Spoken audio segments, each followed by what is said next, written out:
Hey, what's up friends, this is SZIHD here. So here we have the Samsung Galaxy S20 Ultra which is the Pro version।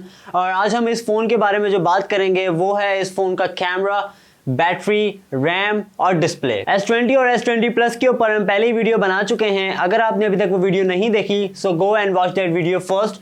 और start करने से पहले अगर आपने channel को subscribe नहीं किया तो इस चैनल को सब्सक्राइब कर लें और बेल आइकन पे क्लिक कर लें। और सबसे पहले हम बात करते हैं इस फोन के डिस्प्ले के बारे में। तो डिस्प्ले में हमें 6.9 इंचेस का डिस्प्ले देखने को मिलता है। QHD OLED डिस्प्ले है और सैमसंग की सीरीज़ के अंदर हमें ये फर्स्ट टाइम देखने को मिला है कि इतना बड़ा डिस्प्ले किसी फ़ोन के अंदर, और नोट सीरीज़ में भी आज तक इतना बड़ा डिस्प्ले हमें देखने को नहीं मिला।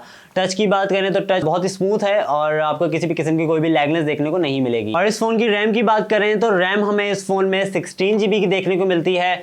मैं फिर वही बात करूंगा कि इतनी ज़्यादा रैम हमें एक फ़ोन के अंदर क्यों। तो अब हम बात करते हैं इस फ़ोन के कैमरे के बारे में। इस फ़ोन का जो मेन कैमरा है वो है 108 मेगापिक्सल्स का स्पेस जूम के साथ आता है। और जो इस फ़ोन का सेकंड कैमरा है वो है 48 मेगापिक्सल्स का टेलीफोटो लेंस है, 10x जूम कर सकता है। और जो थर्ड कैमरा है वो है 12 मेगापिक्सल्स का अल्ट्रा वाइड कैमरा है। तो अब आ जाते हैं इस फोन की वीडियो रिकॉर्डिंग पे। तो वीडियो रिकॉर्डिंग ये फोन 8K तक कर सकता है और AI स्टेबलाइजर इस फोन में लगा हुआ है। और बात करते हैं इस फोन के फ्रंट कैमरे की, तो फ्रंट कैमरा हमें 40 मेगापिक्सल्स का वाइड एंगल कैमरा देखने को मिलता है। अब आ जाते हैं इस फोन की बैटरी के ऊपर। तो इस फोन के अंदर जो हमें बैटरी देखने को मिलती है वो है 5000 mAh की बैटरी हमें देखने को मिलती है, जो कि एक फ़ोन के लिए बहुत ही ज़्यादा है। और इसके साथ ही हम इस वीडियो को एंड करते हैं। और जाने से पहले आपको सिर्फ यही बोलना चाहूँगा कि अगर आपको ये वीडियो अच्छी लगती हैं तो आप इस वीडियो को लाइक कर दिया करें और अपने दोस्तों के साथ शेयर भी कर दिया करें, क्योंकि इससे मैं बहुत मोटिवेट होता हूँ।